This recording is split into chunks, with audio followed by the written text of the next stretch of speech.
Hi everybody, welcome to the channel. I'm Cheryl and this is True Crime and Other Stuff.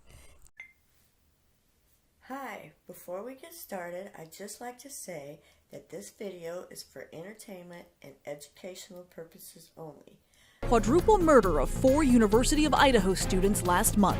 Police now believe a current WSU grad student is responsible for the murders.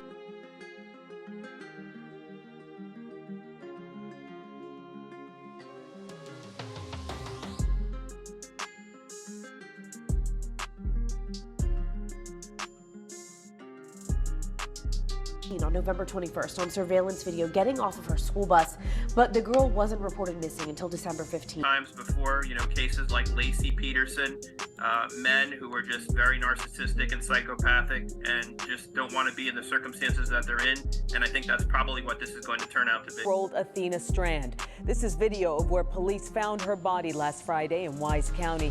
It is a wooded area near water, and according to court documents, Athena was found in that water. Investigators say suspect Tanner Horner hit Athena with the FedEx truck he was contracted to drive. The affidavit says he told detectives she wasn't seriously hurt and was alive when he put her in the van last Wednesday. It goes on to say he told detectives he strangled little Athena because she was going to tell her father about being hit by the FedEx truck he was operating. They're searching a local landfill for the body of a missing toddler. Leilani Simon, the boy's mother and prime suspect in his disappearance, was seen leaving court on Monday. Simon was at Chatham County Juvenile Court for a hearing on custody of her other 2 children, and 20-month-old Quentin has been missing now for almost 2 weeks. They're looking for missing Michael Vaughn's remains in the backyard of this house on Red Wing Street in Fruitland. On Saturday afternoon, law enforcement and search crews dug up the backyard of a home nestled in this Fruitland subdivision, only 4 minutes away from where Michael Vaughn lived and was last seen. Case closed after investigating the death of an Athens woman for months as a homicide. The county coroner has now ruled it a suicide. The case of Debbie Collier's bizarre disappearance and even stranger death made international headlines and split family opinions as to what exactly happened. So how did we get here? Debbie was reported missing from her Athens home on September 10th. The following day, investigators found her partially naked and burned body down a ravine in Clarksville in Habersham County. That's nearly 50 miles from her home. It wasn't until September 30th that investigators held a news conference calling her death, quote, violent and personal.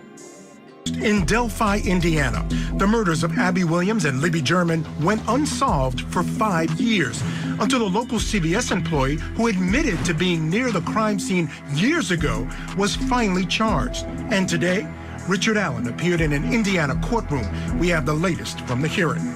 The case dates back to 2019. Lori Vallow is charged with conspiring to kill her 2 children, 17-year-old Tylee and 7-year-old JJ, along with her new husband's former wife, Tammy.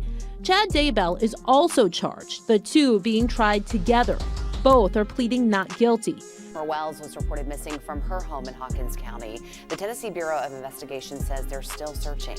Raya Katene joins us in the studio with a look at this long journey as this community continues to search for answers. Raya. That's right. 1 year ago, the Hawkins County Sheriff's Office said they were looking for a young girl who was last seen walking away from her home on Ben Hill Road. They said she was around 4 feet tall with blonde hair and was wearing a pink shirt with gray shorts at the time. Well, today, they're still searching for then 5-year-old Summer Moon Utah Wells. The search appears to be over for a Northern California teenager who's been missing for weeks. A private dive team says it discovered Kylie Rodney's car with a body inside in Prosser Creek Reservoir. That's near the campground where Kylie was last seen early on August 6th. Law enforcement is on the scene and police have yet to confirm that identity of the person found yesterday, but multiple news agencies are reporting that it is Kylie Rodney. Mexican authorities told Queen City News Shanquella Robinson's friends lied to them about what happened to her prior to her untimely death on October 29th. An officer investigating the case says they interviewed 2 friends at the villa in Cabo who said Shanquella Robinson had alcohol poisoning. The same story her family says they told them. They said she wasn't feeling well. She had alcohol poisoning. They couldn't get a pulse. It wasn't until her autopsy came back that Mexican police discovered she had a severe spinal cord injury and atlas luxation, which is instability in the uppermost vertebrae. They also didn't see this video showing Robinson get violently assaulted until Wednesday. For that reason, Orrin and Orson West, the adoptive father and mother, Trezell and Jacqueline West, have both been arrested on charges of murder. According to the Superior Court website, the couple were booked on 2 counts of second-degree murder, 2 counts of willful cruelty to a child, and a misdemeanor count of filing a false report of an emergency. So how do we get to this point? Let's take a look back at the timeline of events in this case. It began back on December 21st of 2020. That's when the 2 boys were first reported missing. Then on February 4th, the reward grows for the missing boys to $120,000. On March 1st, the BPD announced they were taking over the investigation from the Cal City Police Department. In December of last year, that was the 1-year anniversary of the disappearance with no new updates from law enforcement. And then last night, we found the charges being brought against Trezell and Jacqueline West after the arrests were made. We are an arrest in the death of 5-year-old Harmony Montgomery. Police have charged that little girl's father with murder. Investigators say that Adam Montgomery beat his daughter in the head repeatedly and then hid her body, which police still have not found. But Australian police call it the miracle they were hoping for. The pre-dawn rescue of 4-year-old Cleo Smith, found safe and sound 18 days after she first went missing.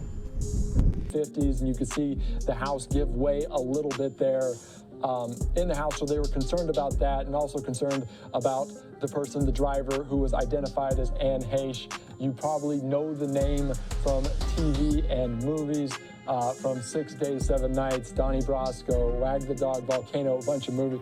And there is a dramatic moment there just before being put into the ambulance to take to the hospital. That driver was identified as Ann Heche.